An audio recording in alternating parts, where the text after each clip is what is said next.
चाहिए, वरना दोस्तों एग्जामिनर आपका हाथ पकड़ के बैठ जाएगा और जाने नहीं देगा। चलिए, तो हम बात करते हैं कि आपके जो स्ट्रक्चरल आइसोमर्स हैं उनको हम कितनी कैटेगरी में डिवाइड कर सकते हैं। स्ट्रक्चरल आइसोमर्स की अगर अपन बात करें तो कितनी कैटेगरी में हम डिवाइड कर सकते हैं। आप ध्यान रखना, स्ट्रक्चरल की जगह आपको कौन सा वर्ड दिखाई दे सकता है? कॉन्स्टिट्यूशनल। ये एकदम दिमाग में फिक्स होना चाहिए। स्ट्रक्चरल बोल दे, कॉन्स्टिट्यूशनल बोल दे, एक ही बात। ठीक है, आइए, इसमें सबसे पहले हमारे सामने आता है चेन आइसोमर्स। कौन से आते हैं? Chain isomers. आपको नाम से ही पता चल गया होगा किस में डिफरेंट मिलेगा, चेन में डिफरेंस मिलेगा। क्लियर? दूसरा अगर अपन बात करें तो हमारे सामने आएंगे कौन से isomers? Position isomers. Position isomers. Position किसकी डिफरेंट होती है? आप बताइए, आईयूपैक नेमिंग में हमने किसकी पोजीशन को लिखा है? फंक्शनल ग्रुप, मल्टीपल बॉन्ड या फिर सब्स्टिट्यूएंट? एकदम नाम से क्लियर होती हुई चलेंगी चीजें। थर्ड नंबर पर हमारे सामने आएगा functional group isomers. Functional group isomers. Functional group isomers. ठीक है, इनमें फंक्शनल ग्रुप अलग होगा। कितने बच्चे ऐसे हैं जिन्होंने फंक्शनल ग्रुप वाला लेक्चर नहीं देखा है? मतलब फंक्शनल ग्रुप जब मैंने पढ़ाया तब वो क्लास में नहीं थे। कितने लोग हवा में याद करेंगे? ठीक है, तो आज अपना यूट्यूब पर एक सेशन आएगा जिसमें मैं फंक्शनल ग्रुप ही बताऊंगा। तो एक बार आप फंक्शनल ग्रुप अटेंड कर लेंगे, उसके बाद आपके लिए दो ही कोडी का बहुत इंपॉर्टेंट लेक्चर रहेगा। रिएक्शन में भी फंक्शनल ग्रुप, नेमिंग में भी और आइसोमेरिज्म में भी फंक्शनल ग्रुप पहचानना बहुत ही जरूरी और बहुत आसानी से आप पहचानने लगेंगे। नेक्स्ट अगर अपन बात करें दोस्तों तो हमारे सामने रहेगा रिंग चेन आइसोमर्स। क्या रहेगा? Ring chain isomers. हालांकि ये एनसीईआरटी में नहीं है रिंग चेन आइसोमर्स, लेकिन आपको मॉड्यूल में इधर उधर क्वेश्चंस मिल जाते हैं। अच्छी बात यह है कि आज तक एग्जामिनर ने भी इस पर कभी बात नहीं की। जो एनसीईआरटी में नहीं है, एग्जामिनर भी नहीं पूछ रहा है। नेक्स्ट अगर अपन बात करें तो हमारे सामने आएंगे मेटामर्स। क्या आएंगे? मेटामर्स। एंड लास्ट में हमारे सामने आएंगे टोटोमर्स। ये हमारे सामने स्ट्रक्चरल आइसोमर्स के टाइप होते हैं। टोटोमर्स अभी हम डिस्कस नहीं करेंगे, इसमें ब्रैकेट में लिख लेंगे after GOC, journal organic chemistry. जब आप जीओसी पढ़ चुके होंगे तब वापस से हम टोटोमर्स पर लौटेंगे, तब तक हम टोटोमर्स पर कोई बातें नहीं करेंगे। एक बार आप मुझे स्ट्रक्चरल आइसोमर्स की डेफिनेशन रिवाइज करवा दीजिए। अरे नहीं नहीं नहीं यार, वो रटी रटी कहानी मत बताया करो। Isomers which have different structural formula, खत्म। अगर मोलिकुलर फॉर्मूला सेम नहीं है तो आइसोमर ही नहीं होंगे। तो जो अपनी रटी रटाई लैंग्वेज है ना, वो किसी काम की नहीं है। एग्जामिनर ऐसा है कि आपको दिमाग लगाना ही पड़ेगा लैंग्वेज में, वरना सुलटा के चला जाएगा। ठीक है, तो isomers which have different structural formula, how will you identify that the structural formula is different or same? Can you identify it? Yes, by the connectivity. Structural फॉर्मूले का मतलब क्या है? कनेक्टिविटी। जुड़ने का तरीका अगर अलग हुआ तो हम समझ जाएंगे स्ट्रक्चरल फॉर्मूला अलग है। अब आप पाएंगे कि किसी में स्ट्रक्चरल फॉर्मूला किसकी वजह से बदलेगा? चेन की वजह से, चेन लेंथ बदल जाएगी। किसी में किसी की पोजीशन के बदलने से स्ट्रक्चरल फॉर्मूला बदल जाएगा। किसी में फंक्शनल ग्रुप के बदलने से स्ट्रक्चरल फॉर्मूला बदल जाएगा। किसी में ओपन चेन होगा और किसी में रिंग, जिसकी वजह से स्ट्रक्चरल फॉर्मूला बदल जाएगा। किसी में बाइवेलेंट फंक्शनल ग्रुप के अबाउट अल्काइल चेन के अरेंजमेंट बदलने से फंक्शनल ग्रुप आपका स्ट्रक्चरल फॉर्मूला बदल जाएगा। टोटोमर्स पर हम टाइम आने पर बात करेंगे। अब देखिए इसमें क्या करना है, इसमें ये नहीं कि हमें भर भर के एग्जाम्पल करने हैं, पिन पॉइंट कॉन्सेप्ट्स के साथ चलना है। क्योंकि कल सर ने बहुत अच्छी कहानी सुनाई थी and you will most of were motivated. कुछ तो ऐसे थे बस निकल के अभी मेडिकल कॉलेज पहुंच जाए, पर बीच में एनटीए वाले मिल जाते कि कहा अभी तुमने रिजल्ट ही कहा जा रहे हो, अभी तो काउंसलिंग होनी बाकी है। तुम तो वो हो जिन्होंने 600 से ऊपर मार्क्स लिए ही नहीं है, 600 वाले भी बाकी अभी तो। लेकिन अपन बहुत ज्यादा मोटिवेट हो गए थे। बहुत अच्छी कहानी थी, मुझे बहुत अच्छा लगा, लेकिन बहुत वेल प्लान्ड थी सर की कहानी। डब्बों की गलतियां बताई, इंजन की नहीं बताई। बहुत अच्छी थी, मुझे पर्सनली बहुत अच्छी लगी, पर ये साइकोलॉजिकल है ना, सारी गलती किसकी है? और इंजन ही गलत ट्रैक पे चल गया तो, और इंजन ही डिरेन हो गया तो, और इंजन बीच में खराब हो गया तो, और इंजन बीच में साथ छोड़ गया तो डब्बे निकल जाएंगे आगे। आइए वापस आते हैं, परसेप्शन। मैं टीचर हूं तो मैं अपने लेवल से समझाऊंगा, तुम स्टूडेंट हो तो तुम अपना लेवल कुछ नहीं जानते, तुम बस फॉलोवर हो, आंखें बंद करके दनादन बढ़ते रहते हो। चलिए आइए, सबसे पहले हम बात करते हैं चेन आइसोमर्स की। किसकी बात करते हैं? चेन आइसोमर्स की। ये बिल्कुल वैसा ही है। अभी मैं भी थोड़ा सा सोशल मीडिया पे टाइम निकाल रहा हूँ, क्लासेस कम है, ठीक है, तो जितने भी सर लोग हैं, पर्टिकुलरली ऑनलाइन वाले सर लोग, मैम जो भी हैं, बहुत बुरा हुआ बच्चा, एनटीए ने तुम्हारे साथ स्पैम किया है, एनटीए ने ये किया है, तुम्हारी कोई गलती, एनटीए की गलती है।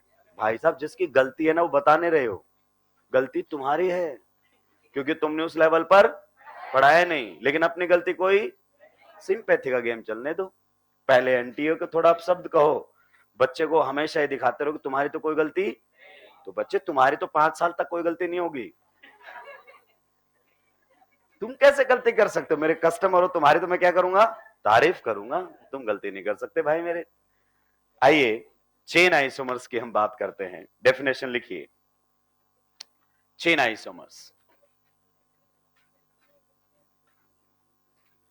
आपको समझ में आ गया? चेन यानी कि डिफरेंस किसकी वजह से आएगा? चेन की वजह से। और चेन दो टाइप की होती हैं, एक तो मेन चेन और एक साइड चेन। तो लिख दीजिए सामने, isomers having different chain length, isomers having different chain length, isomers having different chain length, ऐसे आइसोमर्स जिनमें चेन लेंथ ही बदल जाए। इज नोन, आर नोन लिखने की जरूरत, जब सामने लिख रहे हैं तो इसी की तो डेफिनेशन आ रही होगी ना भाई। क्लियर? बस चेन में ही फर्क होना चाहिए, बाकी कोई फर्क नहीं होना चाहिए, कहीं आप कंफ्यूज ना हो जाएं, इसलिए अगला पॉइंट आप लिख लीजिए, functional group must be same, functional group must be same, functional group must be same,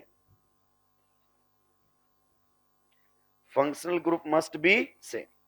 ठीक है, आइए आप एक बार बढ़िया तरीके से अपने दिमाग में बात जाने दीजिए कि चेन के बदलने से जो अलग अलग आइसोमर्स बनेंगे उन्हें हम क्या कहेंगे?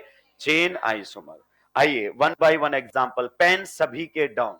आप इस बात को समझिए कि आपकी नोटबुक से क्वेश्चन नहीं आना, मानकर चलिए नहीं आना, क्लियर, पर चीजें समझ में आनी चाहिए। हमारे सामने है C4H10, दोस्तों जल्दी से डीयू बता दो इसका, डीयू डीयू, आंखें खोल के, मैंने बोला था ना संडे का टाइम है, सब अपने आंखों का चेकअप करवा लेंगे, काउंटिंग वगैरह सबसे सीख के आएंगे, क्योंकि तुम गलत आंसर देते हो देखकर।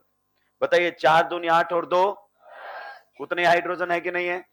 तो डीयू जीरो, जीरो डीयू का मतलब अब आप जितना भी स्ट्रक्चरल फॉर्मूला बनाओगे उसमें पाई बॉन्ड और रिंग नहीं आ सकता। आइए इसी मॉलिक्यूलर फॉर्मूले से मैंने एक स्ट्रक्चरल फॉर्मूला ये बनाया दोस्तों, अभी आप ध्यान से सुनते रहेंगे, चोरी छिपे नहीं छापेंगे।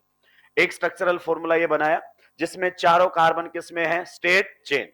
अगर दोस्तों मैं आपसे पूछना चाहूं कि इसकी पेरेंट कार्बन चेन में कितने कार्बन हैं, देन यू विल से इसकी पेरेंट कार्बन चेन में 4 कार्बन। नेक्स्ट अगर अपन बात करें तो मैंने एक स्ट्रक्चरल फॉर्मूला ये बनाया है जिसमें 3 कार्बन तो स्टेट चेन में है और 1 कार्बन ब्रांचिंग। अब आप गौर से देखिए, अगर मैं आपसे पूछना चाहूं कि इसकी पेरेंट कार्बन चेन में कितने कार्बन हैं, आप कुछ भी कर लो 3 ही आएंगे, क्योंकि PCC goes from terminal to, 2 ही टर्मिनल इंक्लूड कर सकते हो। तो इसकी पेरेंट कार्बन चेन में कितने कार्बन आए? 3। सबसे पहले आंखें खोलो और देखो स्ट्रक्चरल फॉर्मूला सेम या अलग अलग?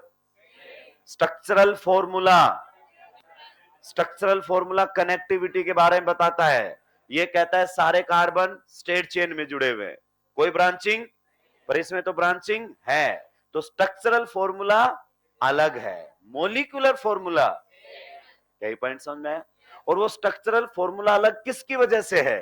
चेन लेंथ की वजह से। इसमें 4 कार्बन की चेन और इसमें, तो बस इनको चिपका दो क्या? Chain isomers. तो ये जो आपके सामने रहेंगे इन्हें हम क्या कहेंगे? CI, मतलब चेन आइसोमर्स। अभी एग्जांपल्स आप लोगों के सामने आ रहे हैं, आप ध्यान से सुनते हुए चले। मान लीजिए हमारे सामने है C5H12, जल्दी से बताइए दोस्तों DU कितना है इसका, DU कितना है? इसका मतलब जब भी मैं स्ट्रक्चर बनाऊंगा there will be no pi bond, there will be no ring. अगर मैंने पाई बॉन्ड और रिंग बनाया तो ये मॉलिक्यूलर फॉर्मूला बनेगा ही नहीं, सीधी सी बात है। आइए सबसे पहला, आपके पांचों के पांचों कार्बन जो है, पांचों के पांचों कार्बन जो है वो किस में लगा दिए है मैंने? State chain. ठीक है, अभी आपको नहीं सोचना कि आपने कैसे लगाया, आपको तो रिलेशन बताना है ना। नेक्स्ट एक अरेंजमेंट ऐसा है जिसमें 4 कार्बन स्टेट चेन में है और एक कार्बन कहां चला गया है? ब्रांचिंग। एक अरेंजमेंट दोस्तों ऐसा है। एक अरेंजमेंट आप लोगों के सामने ऐसा है जिसमें 3 कार्बन स्टेट चेन में, ठीक है, और 2 कार्बन किसमें है? ब्रांचिंग। हमें बोलेगा what is the relation between these compounds. सबसे पहले आप देखिए तीनों का मॉलिक्यूलर फॉर्मूला क्या है? सेम। ठीक है, अच्छी बात है, आइसोमर हो सकते हैं। अब डिफरेंस किसमें है? जब आप पाएंगे तो इसकी पेरेंट कार्बन चेन में बताइए कितने कार्बन है? 5 कार्बन की पेरेंट कार्बन चेन है। इसमें अगर अपन गौर से देखें तो कितने कार्बन की पेरेंट कार्बन चेन है? 4 कार्बन की। और इसमें कितने कार्बन की पेरेंट कार्बन चेन है? 3 कार्बन की। So you will find these molecules have different chain length, different chain length। अब समझो ध्यान से, इधर देखो, चेन में बदलाव आए, पोजीशन में बदलाव आए, फंक्शनल ग्रुप में बदलाव आओ तो समझ लो कि स्ट्रक्चरल फॉर्मूला बदल चुका है। स्ट्रक्चरल फॉर्मूले के बदलने से ये चीजें बदलती हैं। तो यहां पर आप देख रहे होंगे दोनों का स्ट्रक्चरल फॉर्मूला सेम नहीं है, क्योंकि इसमें पांचों स्टेट चेन में जुड़े हुए हैं, कोई भी ब्रांचिंग नहीं है। पर इसमें ब्रांचिंग है, और इसमें एक और इसमें 2, तो सभी का स्ट्रक्चरल फॉर्मूला अलग अलग है, और उसका अलग होने का कारण है पेरेंट कार्बन चेन। तो किन्हीं भी 2 को अगर आप रिलेट करते हो, ये दोनों आपस में, या फिर मैं अगर आपसे पूछना चाहूं ये दोनों आपस में, या फिर मैं आपसे पूछना चाहूं ये दोनों आपस में, कोई भी 2, ये दोनों आपस में, ये दोनों आपस में, या ये दोनों आपस में, सारे एक दूसरे के क्या है बताइए? ये चेन आइसोमर। सो दोस्त ये है basic concept of chain isomerism. Clear? अब क्वेश्चन एग्जामिनर के ब्रेन में किसी भी तरीके से आ सकता है, जिसके कॉन्सेप्ट क्लियर है वो क्वेश्चन को लेकर जाएगा कि चेन लेंथ बदली तो क्या बोलना है? Chain isomer. नोट डाउन कीजिए, आगे बढ़ो।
सुलटा दिया है।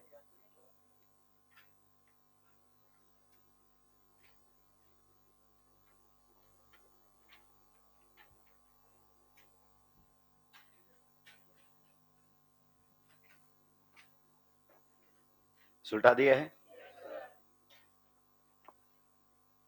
क्लियर? तो मैं इस बार अपने आप को लिमिट करूंगा नंबर ऑफ एग्जांपल्स में, मतलब मैं खुद कम बताऊंगा, आपसे ज्यादा करवाऊंगा। नेक्स्ट हेडिंग लगाएंगे पोजीशन आइसोमर्स। जो मुझसे पढ़े हैं वो इस बात को फील करेंगे।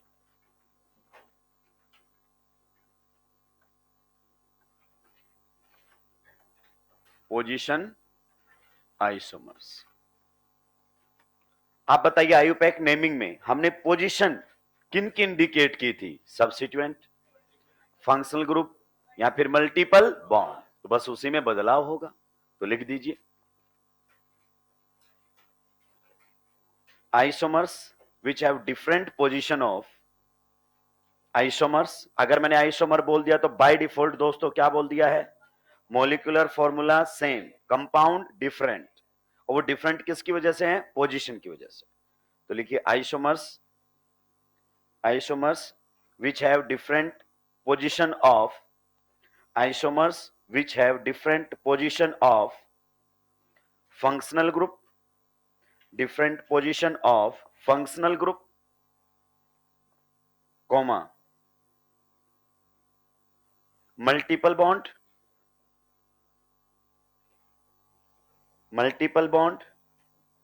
और substituent, और substituent, और substituent. अगला पॉइंट लिख दीजिए. For position isomerism,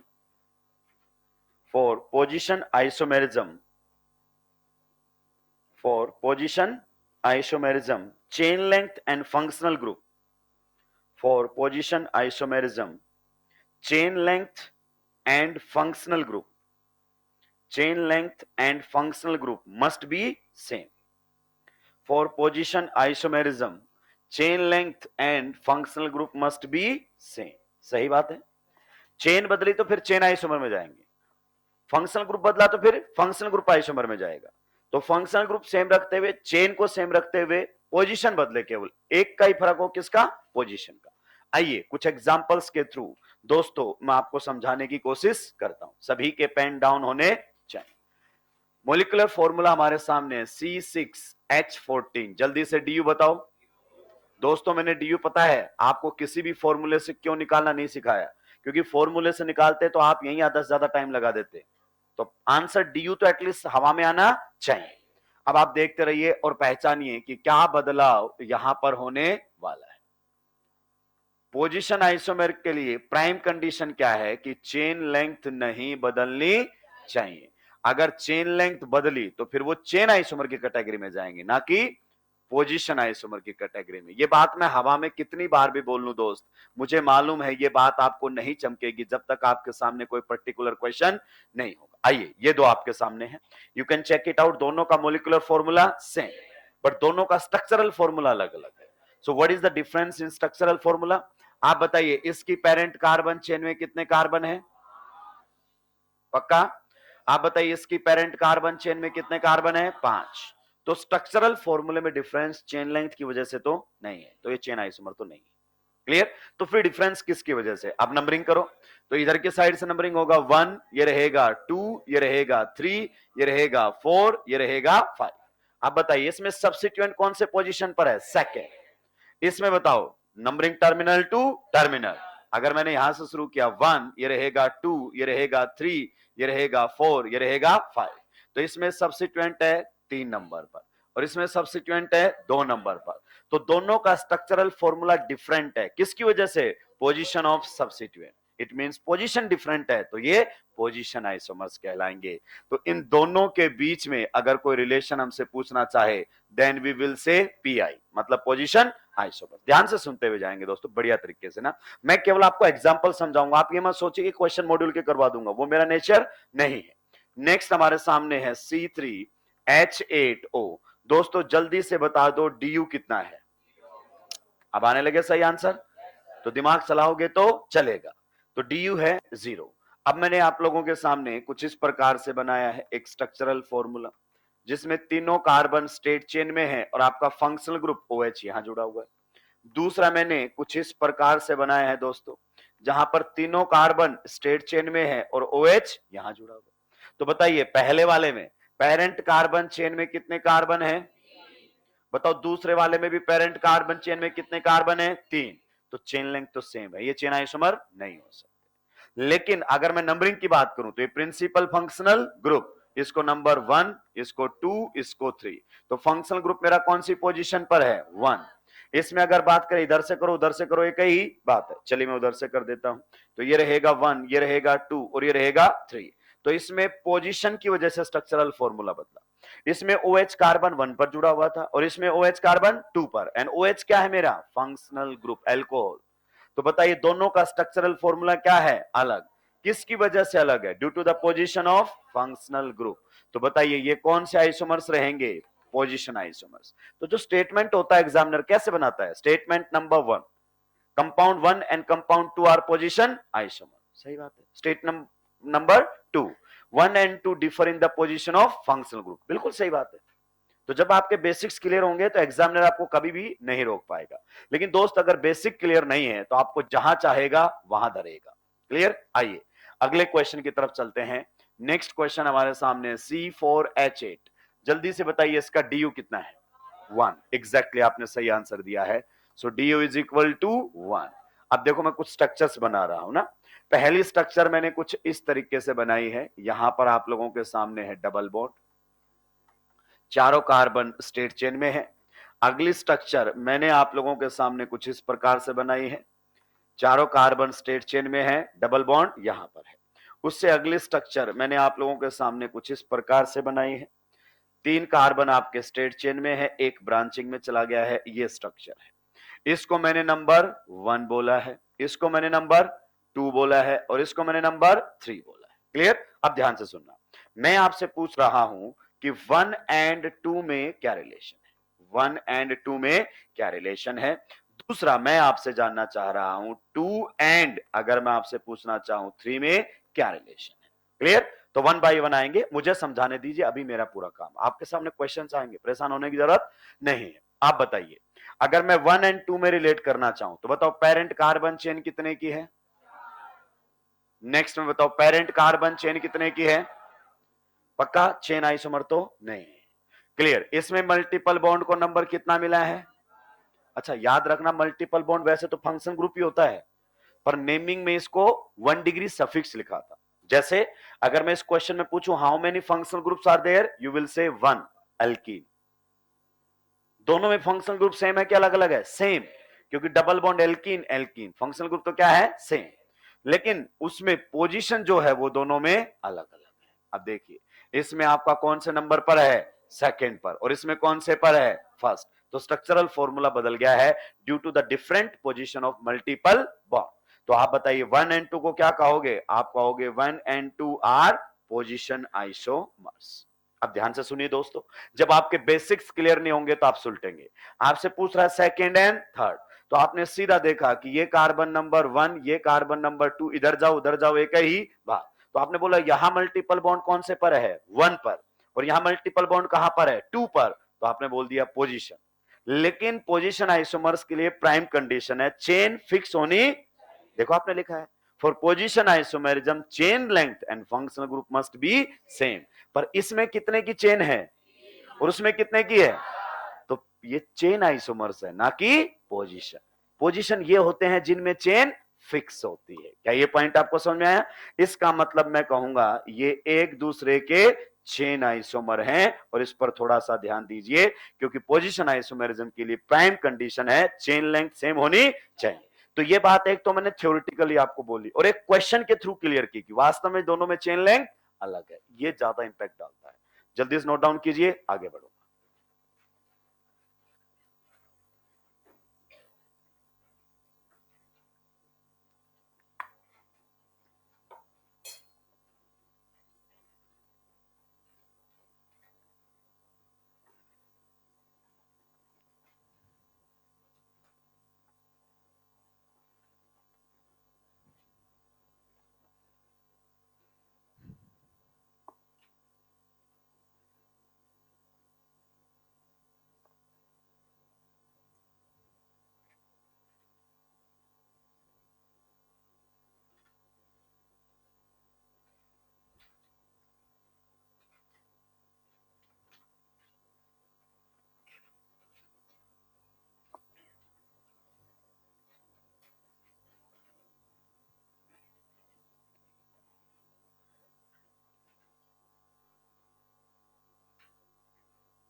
सुलटा दिया है, स्पीड तेज रहेगी और ये कोई एक दिन में बढ़ने वाली चीज नहीं है कि एग्जाम से पहले कोई मंत्र फूक के चले जाओगे और वहां चमत्कार हो जाएगा।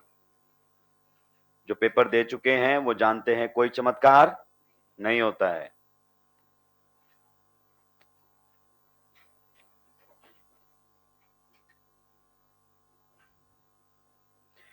मेन पॉइंट है टॉपिक का बेसिक फंडा क्लियर होना चाहिए दिमाग में कि पोजीशन आइसोमर कब बोलेंगे? जब सब्स्टिट्यूएंट की पोजीशन बदल जाए, जब फंक्शनल ग्रुप की पोजीशन बदल जाए, जब मल्टीपल बॉन्ड की पोजीशन बदल जाए, but the prime condition is chain length same रहनी चाहिए। अगर चेन लेंथ बदली तो उन्हें चेन आइसोमर्स की कैटेगरी में डाल दिया जाए। क्या ये पॉइंट आपको क्लियर हुआ? चलिए, सुलटा दिया सभी नहीं? तो ये 3 क्वेश्चन मैंने आप लोगों के सामने रखे थे। अब आगे कुछ क्वेश्चंस आ रहे हैं, आपको बताना है कि क्या रिलेशन है। तो आप ध्यान रखिए, चेन आइसोमर भी हो सकते हैं क्योंकि हम पढ़ चुके हैं, और पोजीशन भी हो सकते हैं। क्वेश्चन लिखिए, identify the relation between the given compounds. Identify the relation between the given compounds. Identify the relation between the given compounds. Identify the relation between the given compounds. Question को एक बार वापस से पढ़ो, क्या कह रहा है? आइडेंटिफाई द, मैंने क्या बोला था? आइसोमर एक रिलेशन है। ये बेसिक पॉइंट तो क्लियर होना चाहिए। आइए, क्वेश्चन सब आपके सामने आ रहे हैं, दिमाग आप लोगों के पास है ही, चलाएंगे और जवाब देंगे।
बताइए, पहले दोनों में क्या रिलेशन है?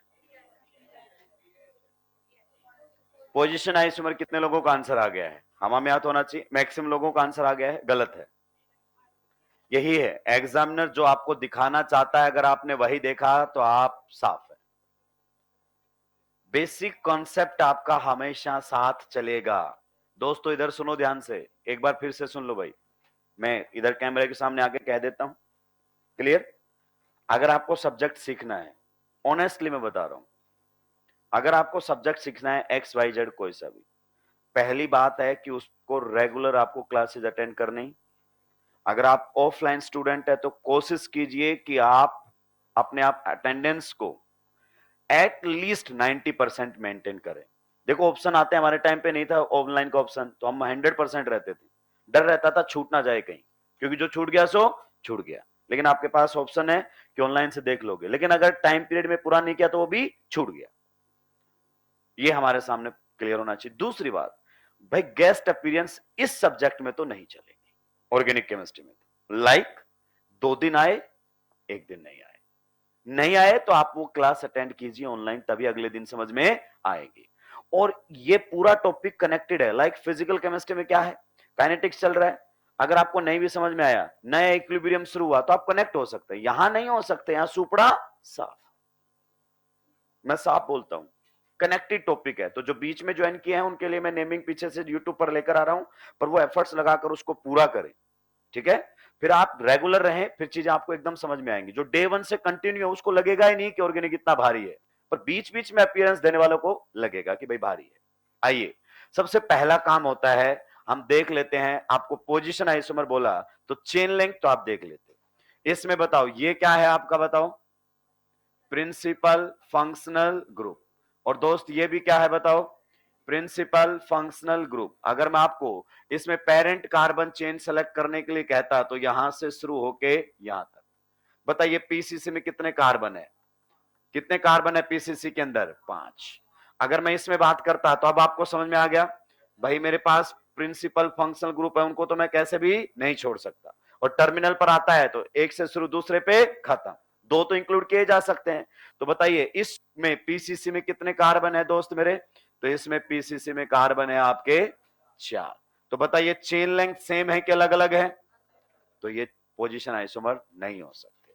तो ये क्या है बताइए? आप कहोगे आर चेन आइसोमर्स। अब मैंने सीएन लगाया है, एग्जामिनर को दूसरा फंक्शनल ग्रुप लगा लेगा, वो आप पर डिपेंड करता है। क्लियर? अभी देखो इसी जैसा क्वेश्चन, एग्जामिनर को साफ पता है कि किस वैरायटी के क्वेश्चंस आपके सामने रहने वाले हैं। मान लीजिए अगर अपन बात करना चाहें, यही क्वेश्चन आपके सामने ये होता OH OH, ठीक है। एंड अगर मैं आप लोगों के सामने फिर इस क्वेश्चन को इस प्रकार से रख देता OH एंड OH, तो definitely now they are position isomers. Reason being, क्योंकि इस बार जो आपका फंक्शनल ग्रुप है वो कार्बन कंटेनिंग नहीं है, तो इसमें जो पीसीसी थी वो ये रहेगी। क्या आपको ये क्लियर है? और दूसरे वाले में भी पीसीसी यही रहेगी। ये देखो, तो दोनों में पेरेंट कार्बन चेन क्या है? सेम, पर इन दोनों में पेरेंट कार्बन चेन बदल चुकी है, और ये आईओसी ये आईयूपैक नेमिंग का बेसिक कॉन्सेप्ट है।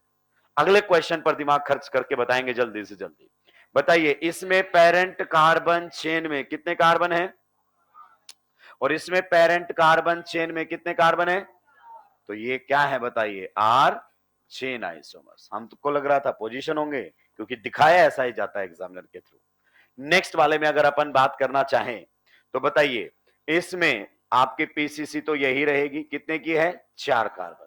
इसमें भी पीसीसी तो वही रहेगी, कितने की है? 4 कार्बन। इसमें नंबरिंग कहां से करोगे बताओ? इसमें नंबरिंग यहां से 1, ये रहेगा 2, 3 एंड 4। इसमें नंबरिंग कहां से करोगे बताओ? या तो यहां से या यहां से। तो आप यहां से करोगे तो मल्टीपल बॉन्ड को तो 1 मिलेगा, यहां से भी 1 मिलेगा, लेकिन यहां से करोगे तो सब्स्टिट्यूएंट को कम मिलेगा। तो बताइए पोजीशन बदली है, लेकिन किसकी? मल्टीपल बॉन्ड की या सब्स्टिट्यूएंट की? मल्टीपल बॉन्ड यहां पर नंबर 1 पर, और सब्स्टिट्यूएंट भी नंबर, लेकिन यहां पर मल्टीपल बॉन्ड तो 1 पर है, लेकिन सब्स्टिट्यूएंट, तो ये आपस में क्या है बताइए? Are position isomers. क्या ये पॉइंट आपको क्लियर हो गया है?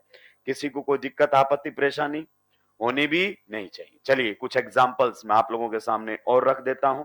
हालांकि अब उनका कोई मतलब नहीं है कि भाई सारे के सारे क्वेश्चंस जो आपके मॉड्यूल में हैं वो मैं क्लासरूम में करवाऊं ही करवाऊं, उसका कोई मतलब नहीं।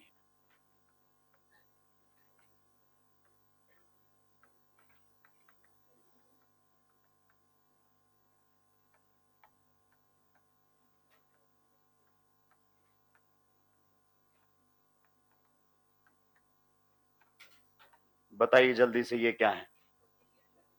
किसकी पोजीशन बदल रही है? CH3 क्या है? सब्स्टिट्यूएंट, ऐसे बोलो ना। तो सब्स्टिट्यूएंट सेकंड नंबर पर, सब्स्टिट्यूएंट थर्ड नंबर पर, सब्स्टिट्यूएंट फोर्थ नंबर पर।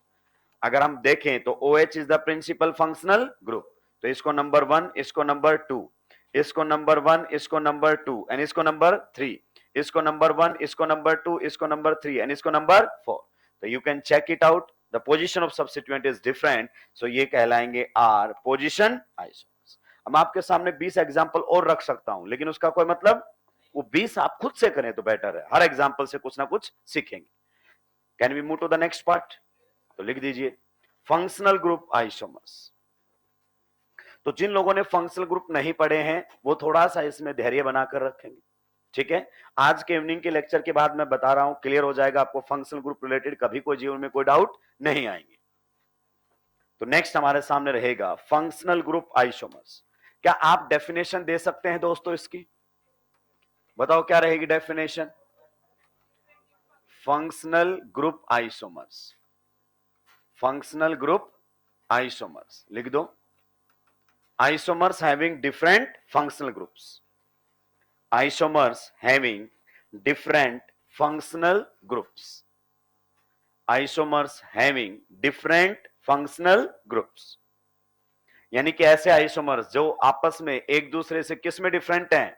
फंक्शनल ग्रुप में डिफरेंट हैं। क्लियर? अब देखिए ध्यान से सुनिए, मैं एक दो तो आपको एग्जांपल बताऊंगा, जो मेरे काम के हैं वो मैं आपको बताऊंगा, यानी इनडायरेक्टली जहां एग्जामिनर हमसे क्वेश्चन कर सकता है, बाकी क्वेश्चंस के थ्रू आपको करवाऊंगा, ठीक है। तो सबसे पहले अगर मैं आपके सामने क्वेश्चन रखना चाहूं तो इस प्रकार से देखिए, पहला एग्जाम्पल, पेन सभी के क्या होने चाहिए? Down. Alcohols and ethers, alcohols and ethers, alcohols and ethers are functional group isomers. In short लिख सकता हूं ना, आर फंक्शनल ग्रुप आइसोमर। इसी स्टेटमेंट को बच्चों दूसरे तरीके से लिखा जा सकता है, और वो दूसरा तरीका क्या है?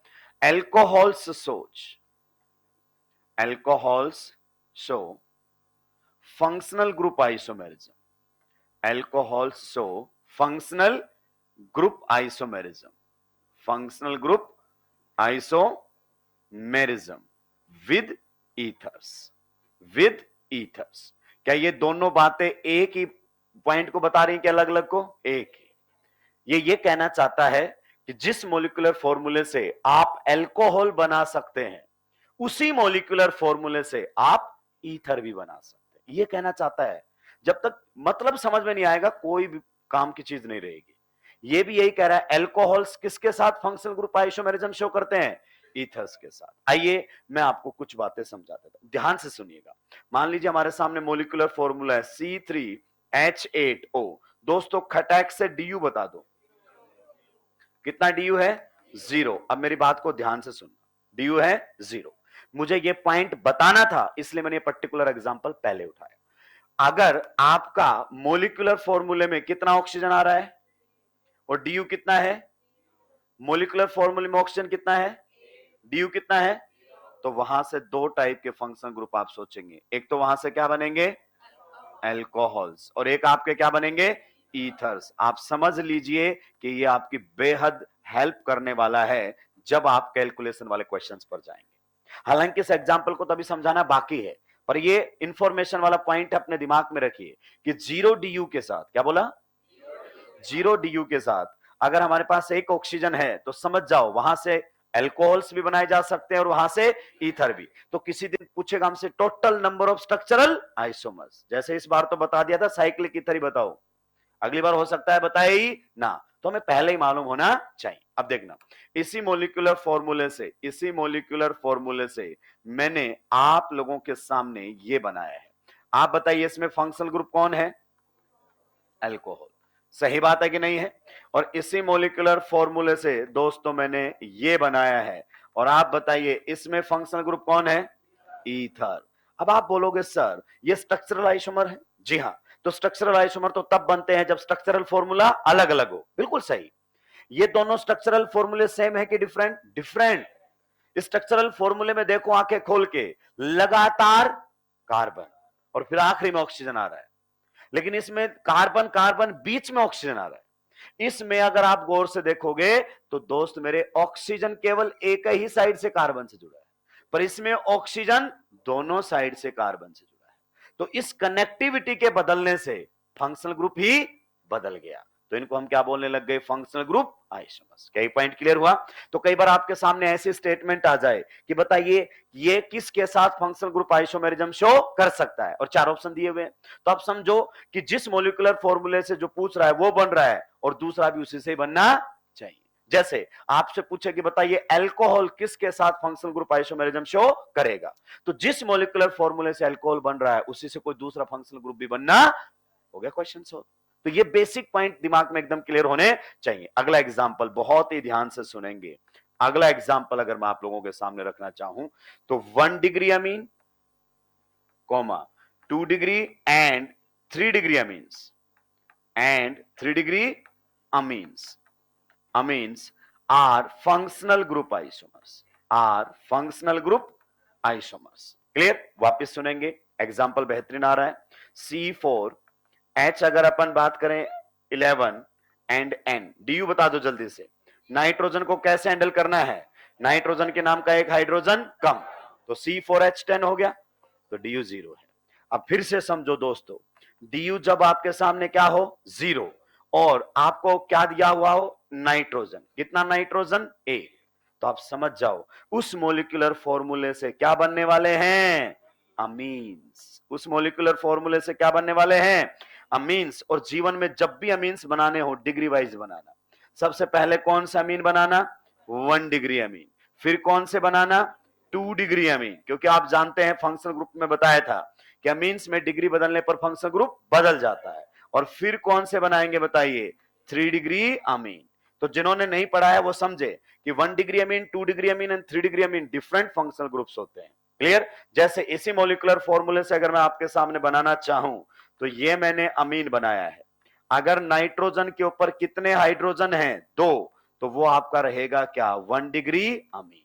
तो ये आपने बना दिया है दोस्त 1 डिग्री अमीन। अगर नाइट्रोजन के ऊपर कितना H दिखाई दे रहा है आपको? 1, तो वो आपका कौन सा डिग्री अमीन होगा बताइए? That will be 2 degree amine. और डिग्री बदलने पर यहां पर फंक्शनल ग्रुप भी बदल जाता है। तो बेटर आप अमीन ना बोलकर 1 डिग्री अमीन है 2 डिग्री अमीन बोले तो ज्यादा सही रहेगा। और जब नाइट्रोजन पर एक भी एच ना हो, तीनों के तीनों कौन जुड़े हों? अल्काइल ग्रुप्स आर जुड़े हों, तो ये आपके सामने रहता है दोस्त कौन सा? 3 डिग्री अमीन। क्या रहता है? 3 डिग्री अमीन। तो ये सारे के सारे इसी मोलिकुलर फॉर्मूले से बने हैं।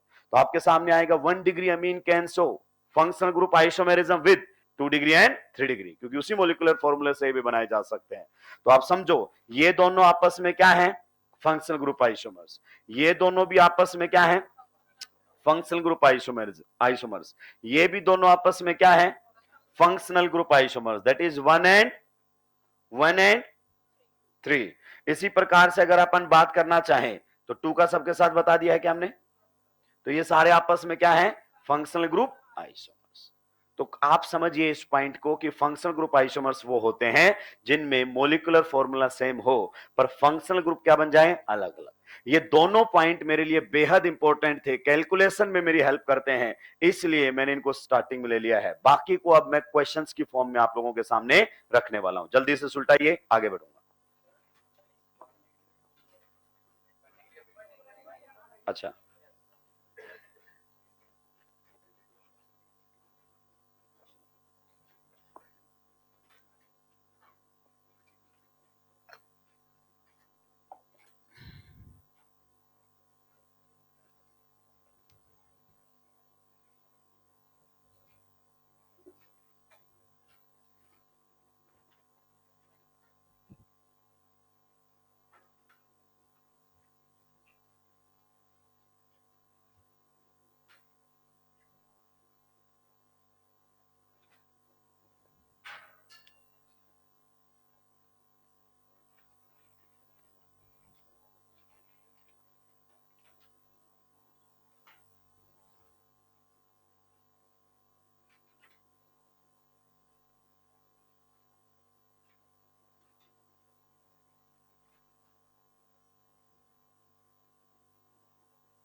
जल्दी जल्दी सुलटाएंगे दोस्तों।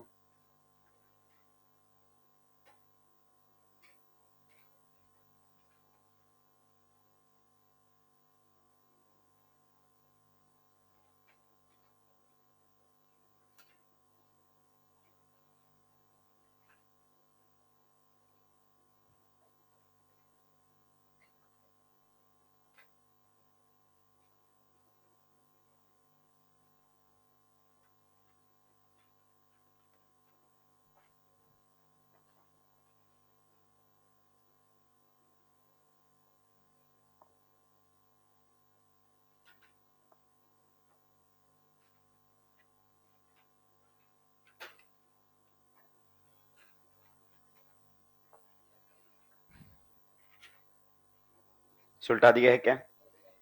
तो फंक्शनल ग्रुप आइसोमर्स का बेसिक कॉन्सेप्ट क्लियर हुआ। दोनों कंपाउंड्स में फंक्शनल ग्रुप क्या होगा? अलग। यानी कि दोनों का स्ट्रक्चरल फॉर्मूला अलग, और स्ट्रक्चरल फॉर्मूले के बदलने से क्या बदल रहा होगा? Functional group. सीधी सी बात है। जैसे यहां पर नाइट्रोजन किनारे पर है, यहां पर नाइट्रोजन बीच में है, तो स्ट्रक्चरल फॉर्मूला बदला जिसकी वजह से फंक्शनल ग्रुप ही बदल गया। तो ये स्टार्टिंग में थोड़ा मुश्किल लग सकता है, लेकिन जब आप आखिरी तक रिएक्शंस पढ़ लोगे ना, मीन्स की, एल्डिहाइड की, कीटोन की, एस्टर की, तो आपको फंक्शनल ग्रुप पहचानने में दिक्कत ही नहीं होगी। तो यहां पर हमें स्टार्टिंग में टाइम वेस्ट नहीं करना है। वो सर वाली बात है। इंजन को भी ध्यान रखना है कि अपनी स्पीड मेंटेन करे। पता चले कि निश्चित समय के बाद इंजन पहुंच रहा है तो पहुंचने का कोई मतलब, उसे कहते हैं डिले ऑफ सिलेबस। गलत तो नहीं बोला मैंने? चलिए आगे बढ़ सकता हूं। क्वेश्चन लिखिए, find the relation between the given compounds. Find the relation between the given compounds.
ये बेटर तरीका है क्वेश्चंस के थ्रू?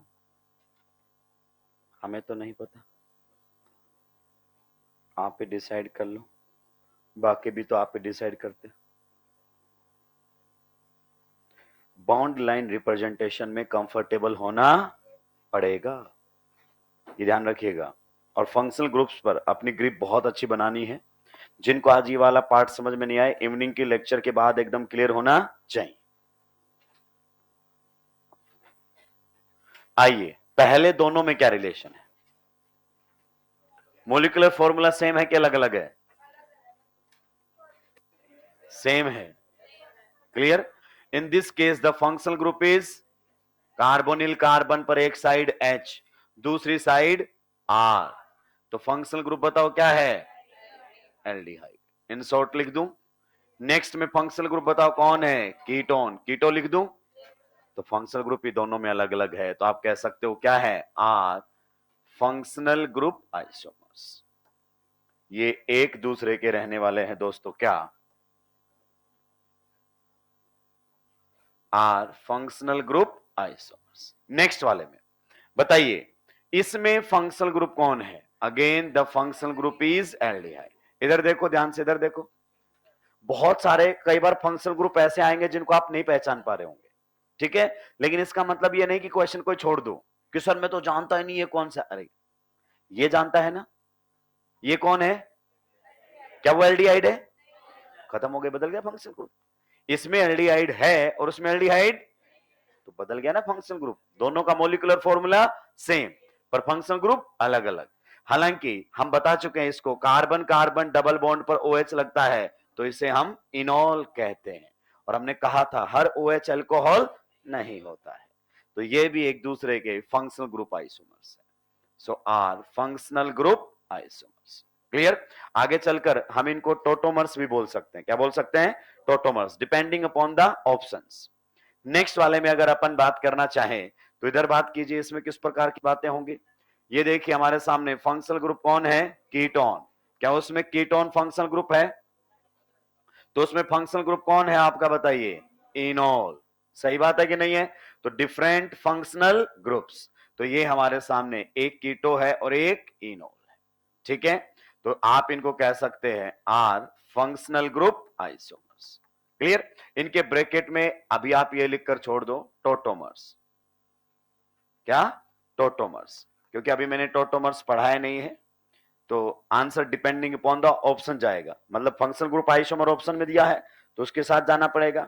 अगर मान लो फंक्शनल ग्रुप है नहीं, कौन सा दे दिया है, टोटोमर्स, तो जब मैं टोटोमेरिज्म पढ़ाऊंगा तो आपको ये पॉइंट क्लियर हो जाएगा। आपके लिए रिवीजन के लिए है पॉइंट, जब आप पढ़ चुके होंगे तो क्लियरिटी रहेगी। नेक्स्ट वाले क्वेश्चन पर बताइए, इसमें फंक्शनल ग्रुप बताओ कौन है, कार्बोक्सिलिक एसिड, और इसमें कौन है, ईस्टर। सेम और डिफरेंट, डिफरेंट, तो ये भी क्या है बताइए, functional group isomers. Molecular formula check करना कोशिश किया मैंने, सेम रखूं। नेक्स्ट वाले में देखो ये कौन सा है बताओ, ध्यान से बोलो, क्या है, 1 डिग्री अमाइड, अमीन नहीं है, अमाइड है। और ये कौन सा है, 2 डिग्री अमाइड। और अमीन और अमाइड ऐसे हैं जहां डिग्री बदलने पर फंक्शन ग्रुप बदलता है, बाकी में नहीं बदलता। तो यहां पर नोट लगाकर लिख दो, कहीं आप भूल ना गए हो, क्योंकि अमीन तो मैंने बता दिया था। नोट लगाकर लिख दो पहला पॉइंट इसमें, सो दैट आपको याद रहे। जहां भी जगह है वहां लिख दो, उससे कोई फर्क नहीं पड़ता है, मतलब ये बात अपने को रिकॉल हो जानी चाहिए। 1 degree comma 2 degree, 1 degree comma 2 degree and 3 degree amides, 1 degree comma 2 degree and 3 degree amides are functional group isomers, are functional group isomers. यानी कि उनमें फंक्शनल ग्रुप अलग अलग होता है, डिग्री बदलने पर फंक्शनल ग्रुप बदल जाता है। दूसरा पॉइंट, ये और किस में होता है डिग्री बदलने पर, amines, 1 degree comma 2 degree and 3 degree amines, ये तो अभी बताकर ही आया हूं मैं। Amines are functional group isomers. एक तो आपका अमाइड है और एक आपका अमीन है, अगर इनमें डिग्री बदली तो आपका फंक्शनल ग्रुप भी बदल जाता है। ध्यान रखना दोस्तों, 1 डिग्री अमाइड वो होता है जिसमें यहां नाइट्रोजन पर 2 H हो, 2 डिग्री वो होता है जिसमें 1 H हो, और 3 डिग्री वो होता है जिसमें एक भी H ना हो। क्या ये पॉइंट आपको क्लियर हुआ? चलिए बताइए फिर जल्दी से अगले वाले में क्या रिलेशन है, बताइए। ये आपका कौन सा है, 1 डिग्री अमाइड, और ये कौन सा है, 3 डिग्री अमाइड, दोनों का मॉलिक्यूलर फॉर्मूला सेम, तो ये क्या है बताइए, एक दूसरे के फंक्शनल ग्रुप आइसोमर्स। अगला और भी बेहतरीन क्वेश्चन आप लोगों के सामने। अब ये प्योरली आपके फंक्शनल ग्रुप की नॉलेज पर बेस्ड क्वेश्चंस हैं, प्योरली। क्लियर? तो जिन्होंने नहीं पढ़ा है वो थोड़ा सा धैर्य बना के रखेंगे, आज के इवनिंग के लेक्चर के बाद क्लियर हो जाएगा। पहले वाले में फंक्शनल ग्रुप बता सकते हो कौन है, there is only one functional group and that is ester. तो इसमें मात्र एक ही फंक्शनल ग्रुप है और वो है ईस्टर। आप बताइए इसमें कितने फंक्शनल ग्रुप हैं, 2। एक तो ये वाला फंक्शनल ग्रुप दोस्तों जिसे क्या बोलेंगे हम, कीटोन, और एक ये वाला फंक्शनल ग्रुप दोस्तों जिसे हम क्या बोलेंगे, ether. There is difference between ester and ether, बताया हुआ मैंने। ईथर दोनों साइड ऑक्सीजन कार्बन से जुड़ेगा, ईस्टर में ऑक्सीजन कार्बोनिल कार्बन से। नेक्स्ट वाले में फिर से देखकर बताइए दोस्तों, यहां पर आप लोगों के सामने जो फंक्शनल ग्रुप है बताओ कौन सा है ये, इट इज 2 डिग्री अमाइड, और यहां पर जो फंक्शनल ग्रुप है दैट इज 3 डिग्री अमाइड। तो ये भी आपके क्या थे, फंक्शनल ग्रुप आइसोमर्स। ये भी आपके सामने क्या है, फंक्शनल ग्रुप आइसोमर्स। नेक्स्ट वाले में बताइए, बढ़िया क्वेश्चन, अगला क्वेश्चन भी एक्सक्लूसिव टाइप क्वेश्चंस हैं। बताइए इसमें कौन सा फंक्शनल ग्रुप है?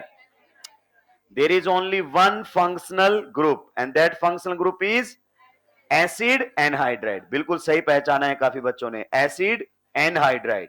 बाकी सर हमें नहीं समझ में आ रहा, वो क्या करेंगे? तो इवनिंग के बाद उनको भी फंक्शनल ग्रुप पहचान में आने लगेंगे। तो ये रहेगा आपके सामने एसिड एनहाइड्राइड। इनफैक्ट इसमें दो अलग अलग फंक्शनल ग्रुप है। देखो कार्बोनिल कार्बन पर डायरेक्ट कौन जुड़ा हुआ है? O R. आर का मतलब ऑक्सीजन पर एच नहीं होना चाहिए। तो ये फंक्शनल ग्रुप कौन सा है बच्चे? ईस्टर। और ये कौन सा है बताओ? कार्बोनिल कार्बन पर दोनों साइड कीटोन। इन्हें हम जेई एडवांस लेवल के क्वेश्चंस कहते हैं, पर हमें फर्क नहीं पड़ता, अगर क्लियरिटी है तो किसी भी वैरायटी का क्वेश्चन हमसे क्यों ना पूछ लिया जाए। अभी तक के क्वेश्चंस में किसी को कोई दिक्कत आपत्ति परेशानी है तो बता सकते हैं। बस ये वाले वर्ड्स हो सकते हैं अभी आपको समझ में ना आए हो, टोटोमर्स टोटोमर्स। तो जब टोटोमेरिज्म पढ़ाया जाएगा तो टोटोमर वर्ड भी क्लियर हो जाएगा। क्या मैं आगे बढ़ सकता हूं दोस्तों? पक्का? क्या मैं आगे बढ़ सकता हूं? सुलटा दिया सभी ने? पक्का? कुछ और क्वेश्चंस दिए जाएं? चलिए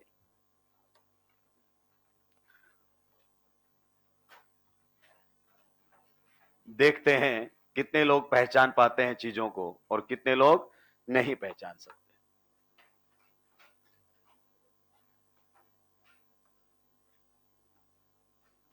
कहीं पर मॉलिक्यूलर फॉर्मूला बदल जाए तो आप मुझे बता देंगे, ठीक है? हालांकि कोशिश है कि मॉलिक्यूलर फॉर्मूला क्या रहे? Same.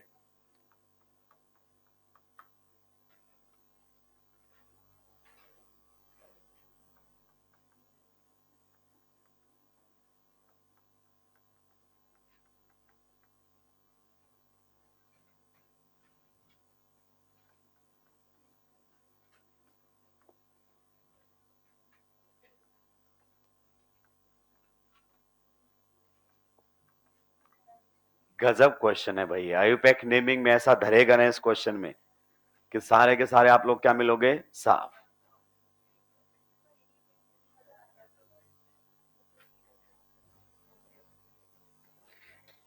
Purely based on knowledge of functional groups. Purely functional groups की नॉलेज पर बेस्ड है।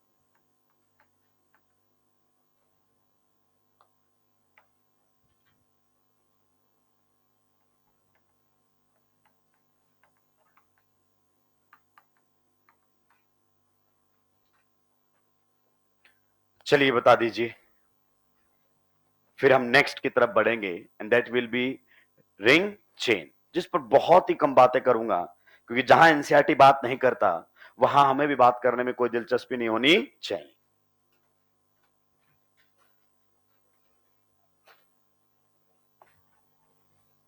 चलाइए अपने खानदानी दिमाग को और कर दीजिए पूरे खानदान को जलील।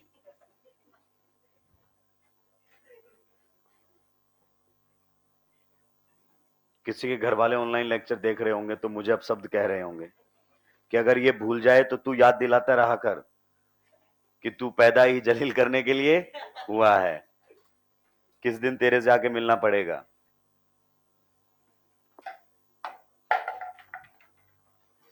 बताइए पहले वाले में क्या रिलेशन है? पहले वाले में क्या रिलेशन है? Functional group isomer. हर OH एल्कोहल।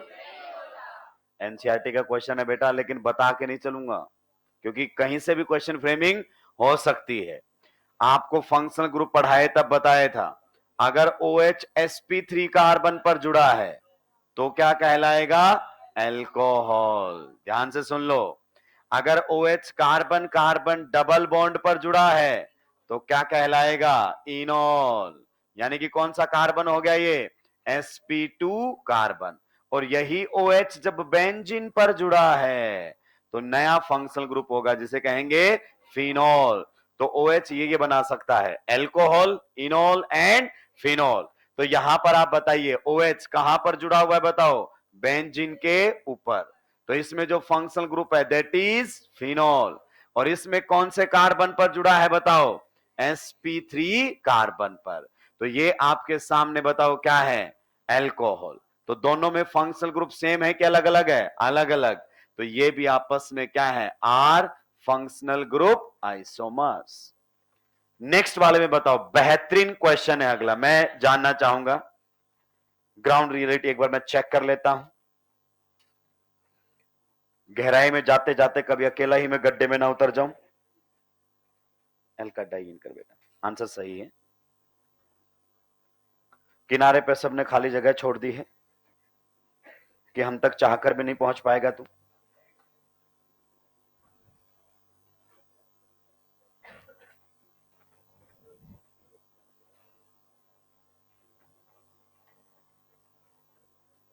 सही है। फंक्शनल ग्रुप पहचान दिया? कोई जादू टोना? ये कह रहा है शाम से पहचानेंगे। शाम के दो मतलब होते हैं, और सैटरडे और है आज।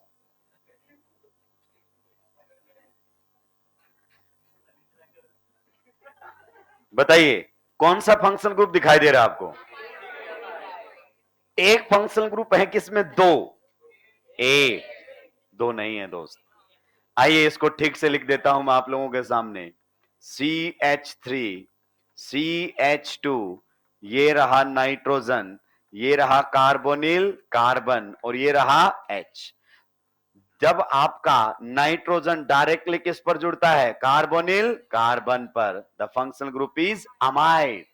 It contains only single functional group and that is 2 degree amide. तो जिन्होंने 2 डिग्री अमाइड पढ़ा, फंक्शनल ग्रुप वाला लेक्चर जिन्होंने देखा है उन्हीं को ये चीजें क्लियर होंगी, बाकी को शाम के बाद क्लियर होनी शुरू हो जाएंगी। शाम के बाद मतलब लेक्चर देखने के बाद। हाँ कि सर शाम तो हो गई, हमें कुछ क्लियर हुआ ही, लेक्चर तो देखना ही पड़ेगा। तो ये हमारे सामने रहेगा 2 डिग्री अमाइड। लेकिन दोस्त उसमें दो अलग अलग फंक्शनल ग्रुप हैं। एक कौन है? 1 डिग्री अमीन और एक एल्डिहाइड। तो एग्जामिनर किसी भी तरीके से आ सकता है आप लोगों के सामने। क्लियर? अब मैं कह रहा हूं 99.9% बच्चों के सामने क्वेश्चन नहीं आता, लेकिन जिन्होंने फंक्शनल ग्रुप पर मेहनत की है वो तुरंत पहचान जाएंगे। तो बताइए ये भी क्या है आपस में? Functional group isomers. नेक्स्ट वाले में बताओ, सब कुछ दिख रहा है, इसमें फंक्शनल ग्रुप कौन सा है? नाइट्राइल। और इसमें कौन सा है? आइसोनाइट्राइल। बहुत ही बढ़िया आपने जवाब दिया है। उससे अच्छा मुझे लगा कि आपने साइनाइड ना बोलकर नाइट्राइल बोला है। क्लियर? तो ये फंक्शनल ग्रुप आइसोमर्स है। क्या है दोस्त? Functional group isomers. अच्छा इसमें फंक्शनल ग्रुप बताओ कौन है? इसमें फंक्शनल ग्रुप कौन है? एल्काइन। क्या है? एल्काइन। लेकिन उसमें तो नहीं है। दोस्त एक बात अपने दिमाग में उतार लो, कार्बन कार्बन ट्रिपल बॉन्ड क्या होता है?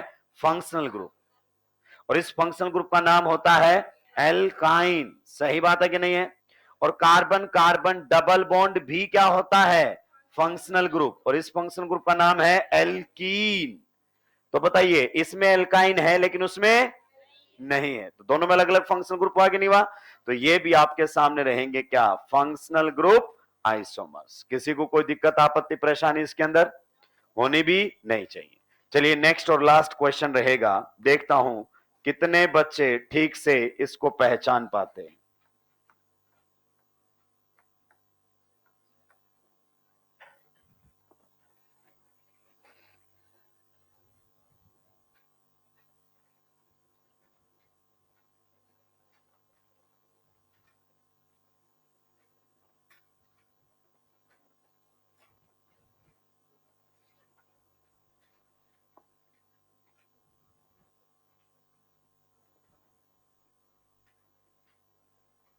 पहचान पाए क्या? क्या है आपस में? Functional group isomer. इतनी दूर से चल रहे हो तो आंसर तुमको मालूम ही है। एक भी ऐसा अभी तक नहीं आया जो फंक्शनल ग्रुप आइसोमर ना हो। एकदम दिमाग से पैदल समझे हमको, आंसर तो हम निकाल लेते हैं। लेकिन बताओ इसमें कौन फंक्शनल ग्रुप है? There is only one functional group. जब आपका हेलोजन डायरेक्ट किस पर जुड़ जाए? कार्बोनिल, तो ये फंक्शनल ग्रुप कहलाता है एसिड हैलाइड। सही बात है कि नहीं है? और जब आपके सामने यहां देखो, इधर कौन है बताओ? H, और इधर कौन है? कार्बन। इसमें डायरेक्टली अटैच्ड है, इसमें directly attached So it contains only one functional group, and that is acid halide, and it contains two functional group. One is aldehyde and one is halide. One is halide. दो अलग अलग functional group है इसके अंदर. जैसे अगर मैं आपसे पूछना चाहूं, बताइए इसमें कितना फंक्शनल ग्रुप है, then you will say one. जिन्होंने फंक्शनल ग्रुप देखा है वो जानते हैं हेलोजन को फंक्शनल ग्रुप माना गया है. ठीक है, तो इसमें एक फंक्शनल ग्रुप है. तो एक तो ये हो गया और एक एल्डिहाइड हो गया. यही पॉइंट आपको समझ में आया? नेक्स्ट और लास्ट पॉइंट नोट लगाकर लिख देंगे. एनसीईआरटी की बात है, कहां है आपको नहीं मिलेगी और पेज नंबर मैं बताऊंगा नहीं. नोट लगाकर लिख देंगे. एक्स इस प्रकार से लिख दो, हैलाइड इस प्रकार से, x do not show functional group isomerism. X do not show functional group isomerism. कभी आपसे पूछ ले कि कौन सा फंक्शनल ग्रुप है जो फंक्शनल ग्रुप आइसोमेरिज्म ही नहीं दिखाता, तो हैलाइड आपका कोई फंक्शनल ग्रुप आइसोमेरिज्म नहीं दिखाता. दोस्तों इधर आओ, आंखें खोलो और ध्यान से सुनो. देखो आपका एल्डिहाइड किसके साथ फंक्शनल ग्रुप आइसोमेरिज्म दिखा सकता है? कीटोन के साथ. क्लियर? इवन एल्डिहाइड इनोल के साथ भी दिखा लेता है, कीटोन भी इनोल के साथ. कार्बोक्सिलिक एसिड किसके साथ दिखा रहा है? ईस्टर के साथ. आपका जो 1 डिग्री अमाइड है वो किसके साथ दिखा रहा है? 2 डिग्री या 3 डिग्री अमाइड के साथ. तो फंक्शनल ग्रुप एक दूसरे के साथ दिखाते हैं फंक्शनल ग्रुप आइसोमेरिज्म. यानी कि जिस मॉलिक्यूलर फॉर्मूले से आप एल्डिहाइड बना रहे हो उससे आप क्या बना सकते हो? कीटोन भी और इनोल भी. लेकिन अगर आपके मॉलिक्यूलर फॉर्मूले में केवल और केवल कौन है? एक्स, तो कोई दूसरा फंक्शनल ग्रुप बन ही नहीं सकता. समझिए, मान लीजिए आपके सामने दे दिया C3H7Cl. डीयू बताओ क्या है? डीयू कितना है बताओ जल्दी से? 0. कहता है आप हैलाइड के अलावा कोई फंक्शनल ग्रुप नहीं बना सकते, कुछ भी नहीं बना सकते दूसरा. क्लियर? क्योंकि आप कुछ भी कर लो आपके सामने इस तरीके की स्ट्रक्चर्स बनेंगी. मान लीजिए आपने क्या लगा दिया यहां पर? Cl, या फिर आपने यहां क्या लगा दिया बताओ? Cl. बताओ दोनों में फंक्शनल ग्रुप सेम या अलग? Cl को बीच में ला नहीं सकते क्योंकि आपका ये कैसा होता है? मोनोवैलेंट.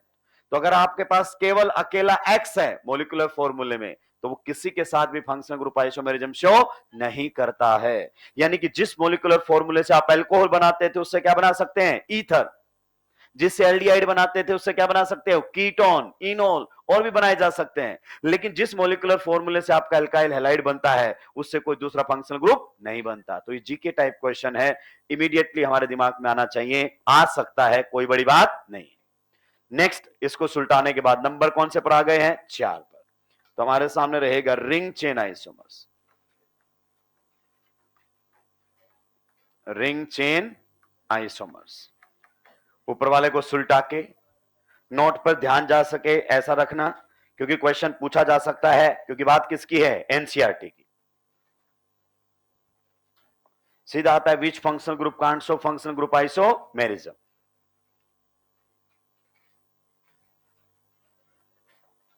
सुलटा दिया है पक्का? लिख दीजिए रिंग चेन में. नाम ही खुद चिल्ला चिल्ला के बता रहा है. बताओ क्या चिल्ला चिल्ला के बता रहा है? एक में तो क्या होगा और दूसरे में क्या होगा? Open chain. खत्म हो गया. तो लिखिए isomers in which one is cyclic and other is open chain. Isomers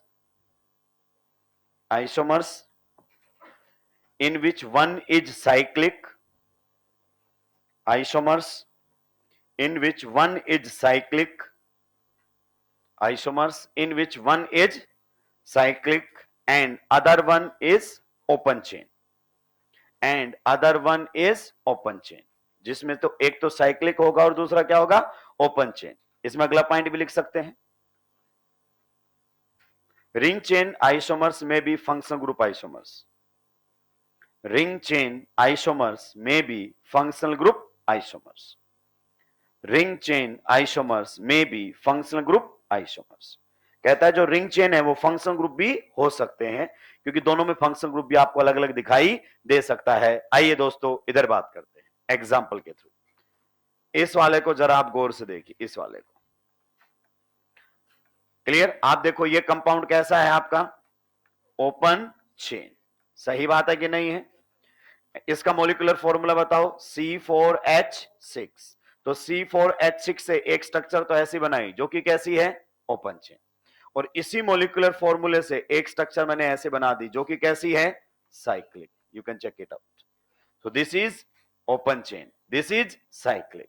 तो इन दोनों के बीच में आप रिलेशन बोल सकते हो क्या कि ये रिंग चेन आइसोमर है, ये रिंग फॉर्म में है और ये ओपन चेन। हालांकि आप देखोगे तो ये फंक्शनल ग्रुप भी है, क्योंकि गौर से देखिए इसमें फंक्शनल ग्रुप कौन है, एल्काइन, लेकिन इसमें तो नहीं है, उसमें तो एल्कीन फंक्शनल ग्रुप है।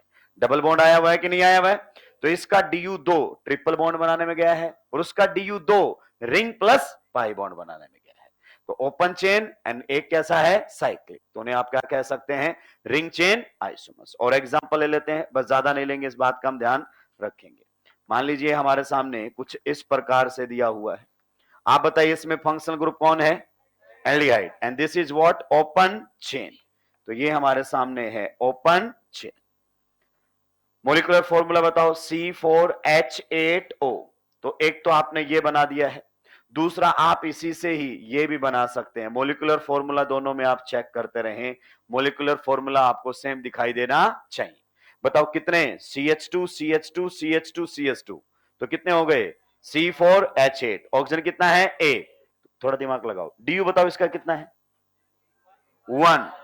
इसमें पाई बॉन्ड बनाने में गया और इसमें, तो 1 is open chain, 1 is cyclic. हालांकि आप गौर से देखोगे तो दोनों में फंक्शनल ग्रुप भी अलग अलग है। It contains aldehyde and it contains ether. Clear?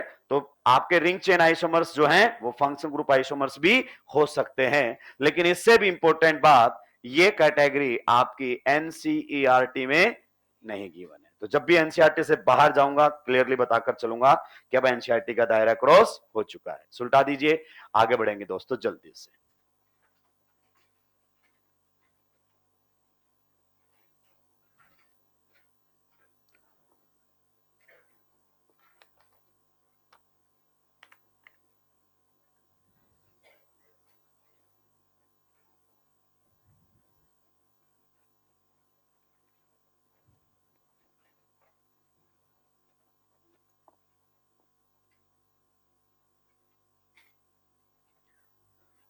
Structural isomerism से दो टाइप के क्वेश्चंस आते हैं, एक रिलेशन वाले कि बताओ इन दोनों में क्या रिलेशन है, और दूसरा कैलकुलेशन वाले कि टोटल कितने बनेंगे। सो इन द नेक्स्ट क्लास हम टोटल कैलकुलेशन वाले शुरू करेंगे। कोशिश करेंगे जो क्वेश्चंस मॉड्यूल में हैं वो नोटबुक में ना हो, मैक्सिमम वैरायटी कवर करनी है ना हमें। ये थोड़ी है कि भाई देखो हमने 100% मॉड्यूल सोल्व कर लिया, तो ऐसा कहीं नहीं लिखा है एनटीए ने कि अगर आप अपने कोचिंग के 100% मॉड्यूल सोल्व कर लेते तो आपको एक सीट मिल जाएगी, कहीं नहीं लिखा है। तो मैक्सिमम वैरायटी कवर किया करो, नोटबुक में तो वैरायटी ही होनी चाहिए ताकि आखिरी टाइम पर हर वैरायटी का क्वेश्चन रिवाइज हो जाए हमारा। सुलटा दिया है सभी नहीं? लिखिए नेक्स्ट वाला कौन सा है हमारे सामने, मेटामर्स। टोटोमर्स तो हम बाद में डिस्कस करेंगे। नंबर कौन सा है, 4 है कि 5 है, 5। मेटामर्स, मेटामर्स लिखिए इसके अंदर,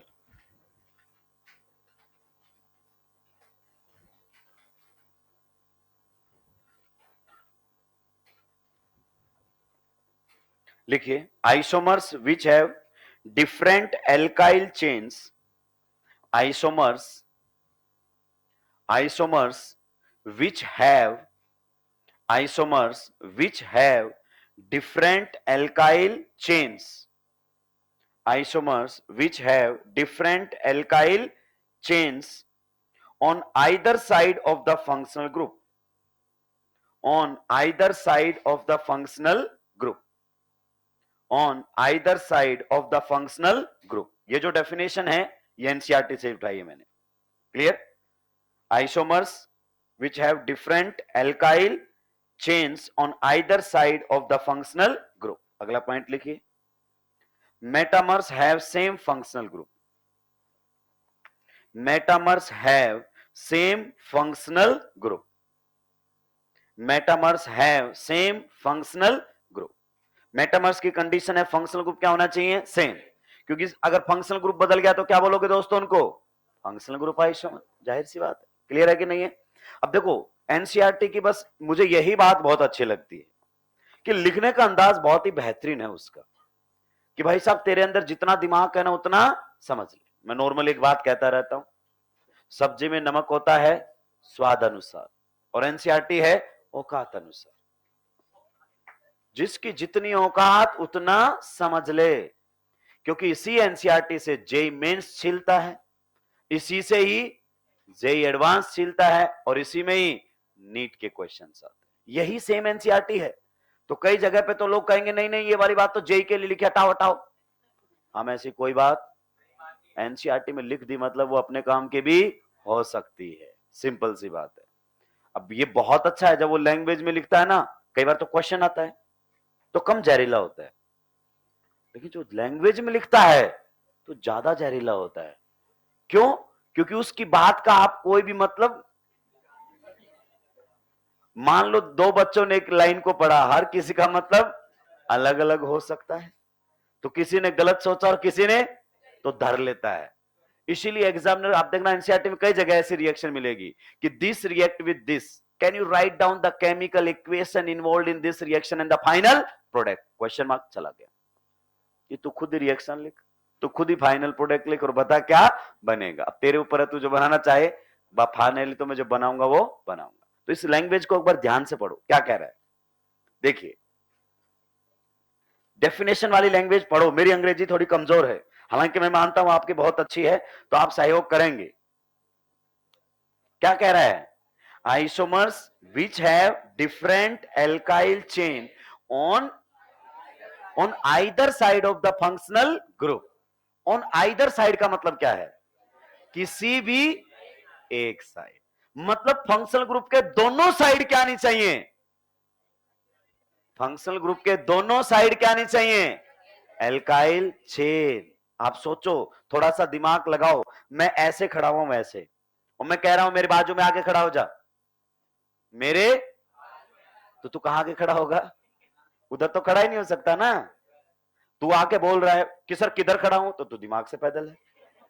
मैंने कहा मेरे बाजू में आके, तो मेरे बाजू में यही तो जगह बची है, पक्का सही है कि नहीं है? और मैं ऐसे खड़ा हूं और मैं कहता हूं मेरे साइड में आके, अब तू पूछेगा सर कौन सी साइड, राइट साइड या लेफ्ट साइड? अब मैं बोलूंगा आइदर साइड। आइदर साइड का मतलब दोनों साइड फ्री हैं, किसी भी साइड आप आ सकते हो। ये लेवल है एनसीईआरटी का। जिस किताब से इसने उठाया है ना, वो किताब एकदम समझाने के लिए भाई साहब 4 लाइनें लिखती है। एग्जामिनर कहता है ना ना ना ना, इतना लिखूंगा तो बहुत पेज हो जाएंगे, और मुझे समझाना थोड़ी है, मुझे तो बताना है कि देख मेटामर भी पढ़ा देना। तो नेक्स्ट पॉइंट लिखिए, metamerism is shown by polyvalent functional groups, यानी कि जिनमें अल्काइल चेन एक से ज्यादा साइड आए। यस, टर्मिनल नहीं दिखा पाएंगे इसमें। Metamerism is shown by polyvalent functional groups. Normally polyvalent की जगह आपको क्या दिखाई दे जाता है? बाई। पॉली का मतलब क्या होता है बताओ? पॉली का मतलब more than one, more than one. तो कई बार फंक्शनल ग्रुप आपका बाईवैलेंट आ जाता है, ट्राईवैलेंट आ जाता है, ज्यादातर यही चलेगा। तो पॉलीवैलेंट जहां पर आपने लिखा है ना दोस्त, क्या लिखा है? पॉलीवैलेंट। क्लियर? उसके नीचे ब्रैकेट में लिख लो बाईवैलेंट ऑब्लिक ट्राईवैलेंट, यानी कि आपका फंक्शनल ग्रुप बाईवैलेंट या ट्राईवैलेंट होना चाहिए, मोनोवैलेंट नहीं होना चाहिए। अगला पॉइंट लिख दो, metamerism is not shown by monovalent functional groups. Metamerism is not shown by, metamerism is not shown by, metamerism is not shown by monovalent functional groups like, मैं समझाऊंगा अभी, आपको परेशान नहीं होना है। Metamerism is not shown by monovalent functional groups like alcohol, aldehyde or carboxylic acid और carboxylic acid etc. मतलब ये फंक्शनल ग्रुप कैसे हैं? मोनोवैलेंट। आइए दोस्तों, आप मेटामेरिज्म की डेफिनेशन को समझे उससे पहले आपको ये फंक्शनल ग्रुप की कैटेगरी समझना पड़ेगा कि कौन से फंक्शनल ग्रुप मोनोवैलेंट होते हैं और कौन से फंक्शनल ग्रुप बाईवैलेंट या ट्राईवैलेंट होते हैं। मैं आपको बहुत ही बेसिक्स आइडिया दूंगा, सभी इधर ध्यान देंगे। अगर हमारे सामने क्या है? Functional group. क्या है? Functional group. तो आपके जो फंक्शनल ग्रुप होते हैं उनको उनकी वैलेंसी के बेसिस पर, वैलेंसी का मतलब उन पर कितने एल्काइल ग्रुप आ सकते हैं, मैं उनको दो कैटेगरी में रखना चाहूंगा। एक कैटेगरी में हमारे सामने आएंगे दोस्तों मोनोवैलेंट। क्या आएंगे? मोनोवैलेंट। समझाऊंगा क्या मतलब होता है मोनोवैलेंट का, क्लियर। और एक हमारे सामने आएंगे पॉलीवैलेंट। ठीक है, पॉलीवैलेंट में वो बाईवैलेंट, डाईवैलेंट, मतलब बाईवैलेंट, ट्राईवैलेंट, टेट्रावैलेंट कुछ भी हो सकता है, मतलब मोर देन वन। अब आप समझिए, मोनोवैलेंट फंक्शनल ग्रुप वो होते हैं जिसमें एल्काइल चेन एक ही साइड आएगी। एल्काइल चेन एक साइड आएगी, एक साइड तो फिक्स है। जैसे मैं ऐसे खड़ा हुआ हूं और मैं कह रहा हूं मेरे बाजू में आके खड़ा हो जा, तो आपके पास एक ही जगह है, उधर तो कौन है? दीवार, उधर आप नहीं जा सकते। तो ये मोनोवैलेंट हो गया, एक ही साइड से फ्री हूं मैं, क्लियर। तो ये फंक्शनल ग्रुप। जैसे आपके सामने कौन हो गया? एल्कोहल। आप बताइए, एल्कोहल में एक साइड एच फिक्स है साहब, आर कितनी साइड आ सकता है? इधर, दोनों साइड आर नहीं आ सकता। तो जो आपका एल्कोहल है, बताइए कौन सा फंक्शनल ग्रुप हुआ? Monovalent. So it can't show metamerism. Definition में फेल हो गया ये तो मेटामेरिज्म की। नेक्स्ट आप ध्यान से सुनिए, मान लीजिए अगर मेरे पास कौन है? एल्डिहाइड। सो फिक्स्ड है भाई साहब, एक साइड तो कौन होगा? एच, फिक्स है। आप इधर एच के अलावा कुछ और लगाए तो एल्डिहाइड ही नहीं रहेगा। दूसरी साइड आप एल्काइल चेन ला सकते हो। तो ये कौन सा फंक्शनल ग्रुप हो गया है बताइए? एल्डिहाइड। क्लियर। मैं सीक्वेंस में चल लेता हूं ताकि उधर भी मुझे लिखना है, चलता रहे। इसी प्रकार से अगर मैं ऑक्सीजन को सल्फर से रिप्लेस कर दूं तो आप बताओ कौन सा हो जाएगा? थायो एल्कोहल। ये कौन सा था? एल्कोहल। और ये क्या हो जाएगा? थायो एल्कोहल। सही बात है कि नहीं है? तो ये भी कौन सा है? मोनोवैलेंट, क्योंकि सल्फर के एक ही साइड आर आ सकता है, ऑक्सीजन के एक ही साइड आर आ सकता है, कार्बोनिल कार्बन के एक ही साइड आर आ सकता है। सिमिलरली अगर हमारे सामने आ जाए कौन? कार्बोक्सिलिक एसिड, तो आप देखिए इसमें एक ही साइड आर मिलेगा आपको, ऑक्सीजन पर फिक्स है, कौन रहेगा? एच। हाँ, आपके कार्बोनिल कार्बन की साइड इधर अल्काइल ग्रुप आप लगा सकते हैं, तो ये मोनोवैलेंट फंक्शनल ग्रुप होगा। इसे हम क्या कहते हैं बताइए? Carboxylic acid. क्या ये पॉइंट आपको क्लियर हुआ? अभी देखो इन जैसे ही फंक्शनल ग्रुप बताता हूं। जैसे अल्कोहल जैसे वाला दिखने वाला फंक्शनल ग्रुप होता है ईथर। बताओ दोनों साइड क्या आता है? आर। ये देखो, अब मैं ऐसे खड़ा हूं, वैसे दोनों साइड फ्री है। मैं बोलता हूं मेरे साइड में आके खड़ा हो जाओ, आप पूछ रहे सर कौन सी साइड, तो मैं बोलता हूं आइदर साइड, दोनों साइड फ्री। क्लियर। तो ये कैसा फंक्शनल ग्रुप आप बताओ? आपका एक bivalent functional group. So ether is eligible for metamerism. Next अगर अपन बात करना चाहें, अगर मैं ऑक्सीजन की जगह सल्फर रख देता हूं तो बताओ क्या बोलोगे? थायो ईथर। तो बताइए क्या थायो ईथर आपका मेटामेरिज्म शो कर सकता है? तो जवाब है जी हां, it is a bivalent functional group. If oxygen is being replaced by sulphur तो थायो वर्ड लगा दो। नेक्स्ट अगर आप लोगों के सामने आ जाए, बताइए कीटोन क्या मेटामेरिज्म शो कर सकता है? हाँ, कीटोन में कार्बोनिल कार्बन के दोनों साइड एल्काइल चेन होती है, तो कीटोन नो डाउट आपका मेटामेरिज्म शो कर सकता है। नेक्स्ट बताइए ईस्टर के बारे में क्या ख्यालात है? क्या ईस्टर आपका शो कर सकता है?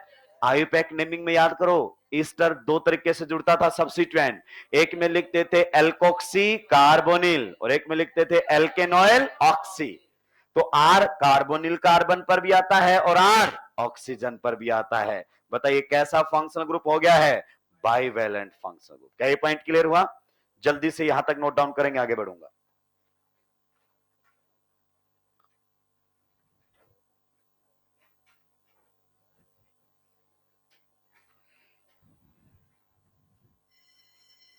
इसको पूरा करेंगे ना भाई। बैल बजने के बाद अगर मास्टर बच्चे से 10 मिनट मांग ले तो बच्चे को लगता है कि उसने मेरी किडनी मांग ली, वो भी दोनों एक साथ।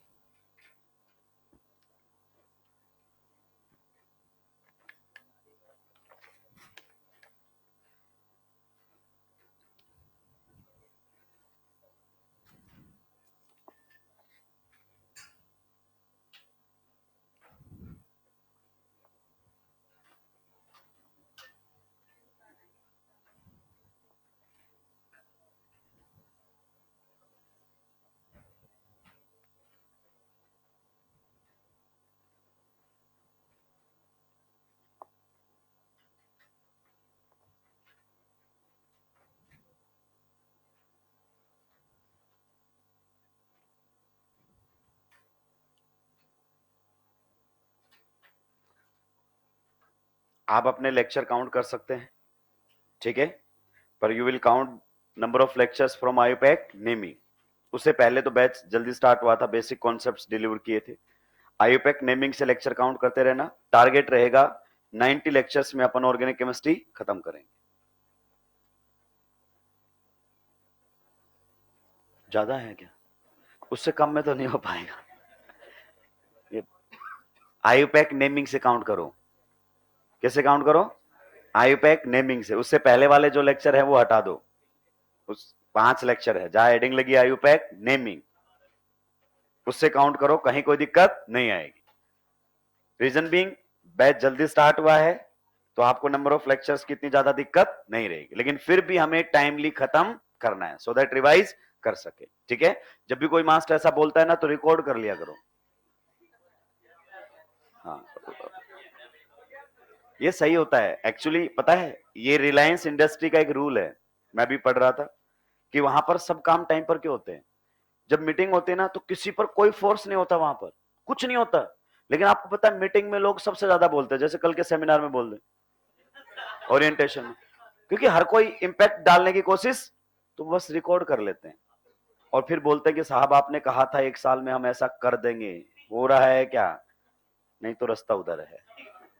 तो जब भी कोई मास्टर बोले रिकॉर्ड कर लिया करो कि सर आपने बोला था 90 लेक्चर तक करवाऊंगा, तो याद रखना, कहीं भूल तो मुझे याद दिलाते रहना, ठीक है।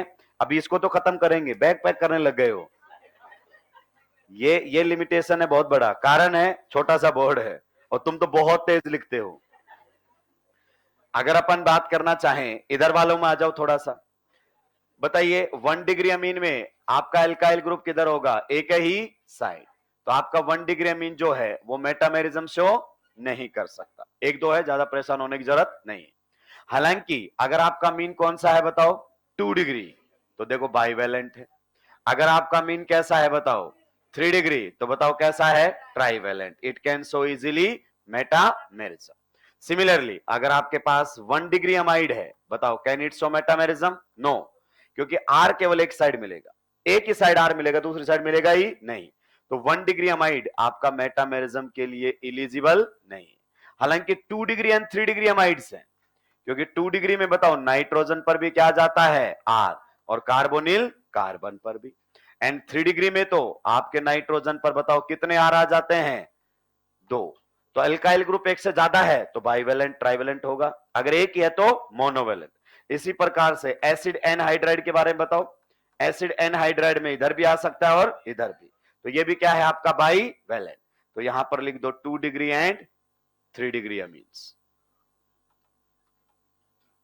2 degree and 3 degree amides and acid anhydride, acid anhydride. Clear? बाकी की बातें करेंगे बच्चे नेक्स्ट क्लास में। मैं आपको बता दूं, मैंने अभी तक आपको मेटामर्स की डेफिनेशन नहीं समझाई है, केवल मैंने यह समझाया कौन से मोनोवेलेंट और कौन से पॉलीवेलेंट फंक्शनल ग्रुप होते हैं। अगली क्लास में इसकी डेफिनेशन समझ में आएगी। तो मेटामेरिज्म रिलेटेड जो भी डाउट है वो होल्ड रखें, नेक्स्ट क्लास में क्लियर हो जाएगा। और नेक्स्ट क्लास में थोड़ा दिमाग अपने साथ लेकर आए, क्योंकि हमें क्वेश्चंस करने हैं। राक्षस, कौन सी जिंदगी में रहते हो तुम? रोज मुझे अपना प्रमोशन करना पड़ता है। इट्स YSY सर्च करेंगे टेलीग्राम पर, ठीक है, तो आपको अपना टेलीग्राम चैनल मिलेगा, ज्वाइन कर सकते हैं। या फिर अब मुझे खुद को सर बोलना पड़ेगा। क्या लिखा है मैंने चैनल का नाम? अरे चैनल का नाम YSY सर, ऑर्गेनिक केमिस्ट्री। तो जब आप ये सर्च करेंगे, फेक वाला नहीं, ज्यादा सब्सक्राइबर वाला होगा मेरा। चलिए, धन्यवाद।